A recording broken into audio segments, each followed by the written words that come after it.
एक बार फिर आपको प्रोग्राम में खुशामदीद कहेंगे। अब टैक्स ईयर 2025 में पाकिस्तान के 5.9 मिलियन इनकम टैक्स रिटर्न्स में तकरीबन 39% यानी 2.2 मिलियन रिटर्न ऐसे हैं जिनमें सिफर आमदनी जाहिर की गई है, उसमें कोई आमदनी मौजूद ही नहीं है। और अब जिससे FBR की टैक्स चोरों की निशानदेही और आमदनी बढ़ाने की गैर कानूनी कोशिशों पर इदारे के एक्शन को ज़ाहिर इस वक्त मज़ीद पेचीदा बनाया जा रहा है। अब यहाँ पर एक बात यह भी है कि इंडिविजुअल्स फाइलर्स में 38% जो कि तकरीबन 2.2 मिलियन बनते हैं, उसके साथ कॉरपोरेशंस हैं जो कि 76% यानी 13,739 से 17,873 के दरमियान इनका फिगर है। और फिर AOPs में 47.8% सिफर रिटर्न्स हैं। अब ये अपने अंदर एक बड़ा सवालिया निशान है और FBR की कारकर्दगी पर भी एक बड़ा सवालिया निशान बन सकता है, चूँकि जंक फाइलिंग का रुझान एक्टिव टैक्स पेयर लिस्ट के फ़वाइद जैसे कम रेट्स और सरगर्मियों की इजाज़त के लिए जिससे बगैर टैक्स अदायगी के सहूलतें हासिल की जा सकती हैं।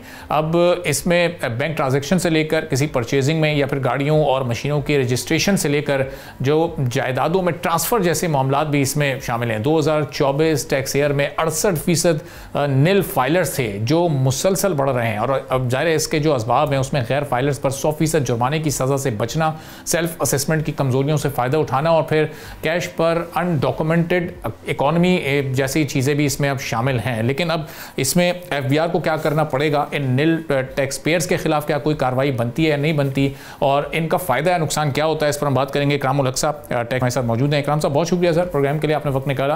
तो इकराम साहब, ये जो नील रिटर्न फाइलिंग का रेशो है ये बढ़ता ही जा रही है। इस साल भी तकरीबन 39-40% लोगों ने नील रिटर्न फाइल किए हैं। ये इतना बड़ा फिगर FBR की तवज्जो नहीं है, फोकस नहीं है, या बहुत आसान है इस वक्त ये नील रिटर्न फाइल करके FBR को बेवकूफ़ बनाना? जी बिल्कुल, देखिए बहुत से लोग ऐसे हैं जो जनरली भी ये समझते हैं कि उनकी आमदनी कोई इनकम टैक्स ऑर्डिनेंस के एतबार से तो टैक्सेबल नहीं है। जैसे बहुत से लोग जैसे एग्रीकल्चर इनकम है या वो हाउस होल्ड खवातीन है, मगर उनकी कोई ना कोई ऐसी एक्टिविटी तो इकोनॉमिक है जहाँ वहाँ इन्होंने, चूँकि आपको पता ही है कि ट्रांजैक्शन पे बहुत ज़्यादा रेट रखा हुआ है। अब किसी ने इनहेरिटेंस पे कोई लैंड हासिल की, कोई बेचनी है, बहुत सी ऐसी ट्रांजैक्शंस पे जब आप अपने आप को नॉन फाइलर या एक्टिव टैक्स पे लिस्ट पे नहीं है तो फिर टैक्स रेट 200 से 250% तक हो जाते हैं।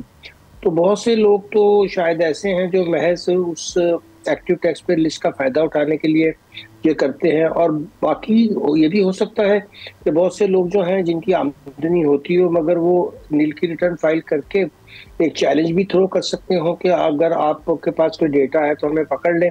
मगर ये बात तो सूरत हाल बहुत अफसोसनाक है कि इतना बड़ा महकमा है और उसके पास अब जदीद टेक्नोलॉजी भी है। अभी हमने क्रैन मैकेंजी को भी जो है वो लिया है, उनका बहुत बड़ा पैसा दिया गया है उनको, और इसके अलावा वर्ल्ड बैंक से बहुत बड़े लोन लिए गए हैं इस सिलसिले में। तो आज डिजिटाइज के ज़माने में बड़ा आसान है कि अगर आप सारे मोबाइल यूज़र जो हैं जिनका बायोमेट्रिक डेटा है उन सबके रिटर्न्स ले ले, फिर ये ना कहें कि जी कोई ज़ीरो की रिटर्न है कि नहीं है, तो ये आपका एक्टिव टैक्स पेयर वाला मसला हल हो जाएगा। तो जितने एडल्ट हैं वो कम से कम अपना डिक्लेरेशन सिंगल पेज दे दें कि हमारी कोई काबिल टैक्स आमदनी है या नहीं है, और फिर हम डेटाबेस की मदद से देख सकते हैं कि इनकी कोई आमदनी है कि नहीं। अभी देखिए बहुत सा डेटा तो मालूमात की शक्ल में वहाँ पड़ा होता है, लोग देखते हैं, मगर वहाँ पे भी कई दफ़ा बहुत गलत डेटा भी आ जाता है जिसको, उन बग्स को क्लियर करना ज़रूरी है। तो अगर हम विद होल्डिंग टैक्सेस इतनी ज़्यादा रखेंगे और टैक्स रेट बहुत ज़्यादा रखेंगे तो फिर लोग नील की रिटर्न्स ज़रूर फाइल करेंगे।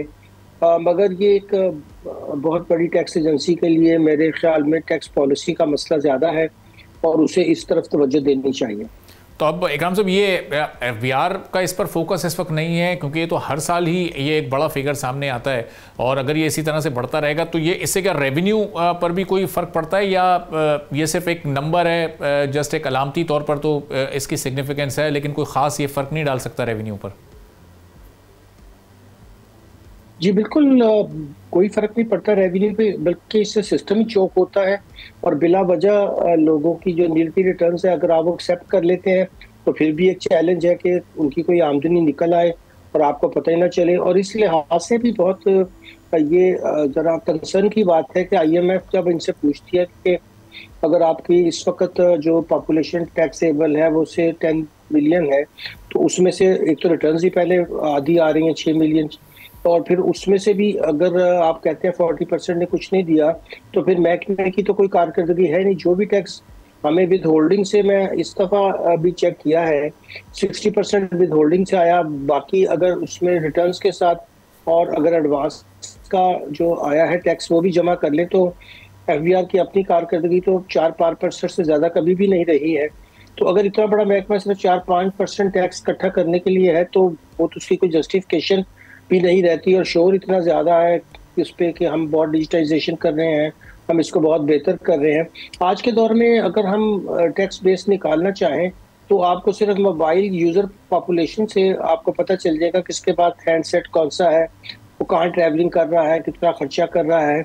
और ये ऐसा डेटा है जिसको कोई चैलेंज भी नहीं कर पाएगा, क्योंकि जाहिर है कि हर एक का बायोमेट्रिक सिम इशू होती है।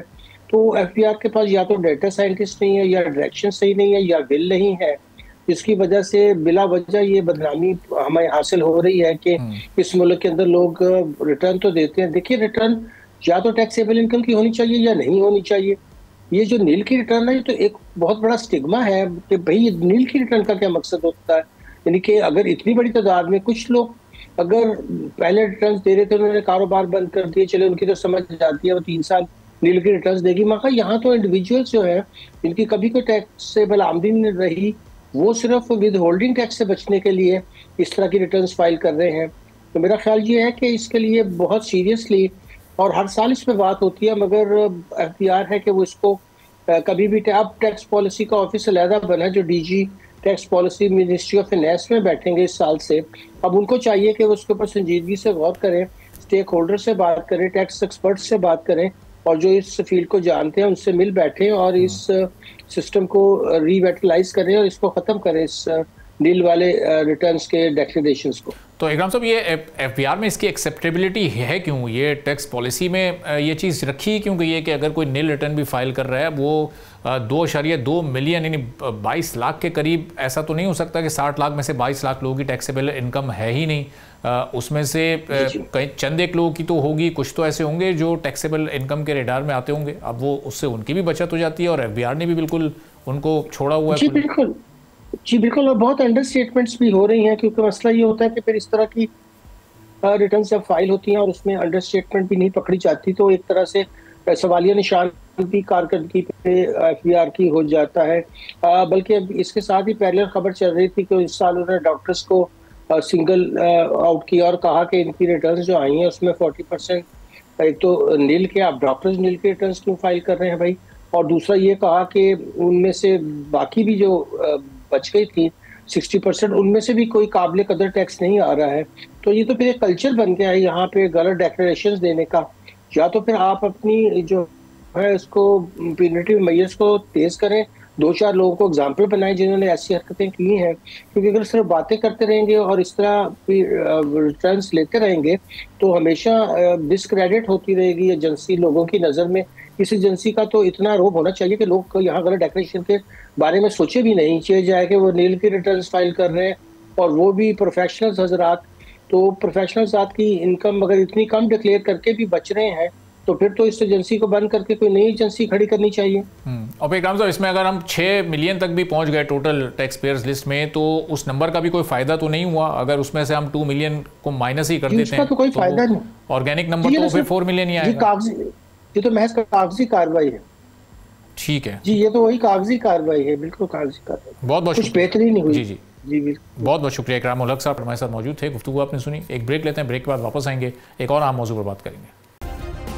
सब्सक्राइब करें और बेल दबाएं ताकि कोई खबर रह न जाए।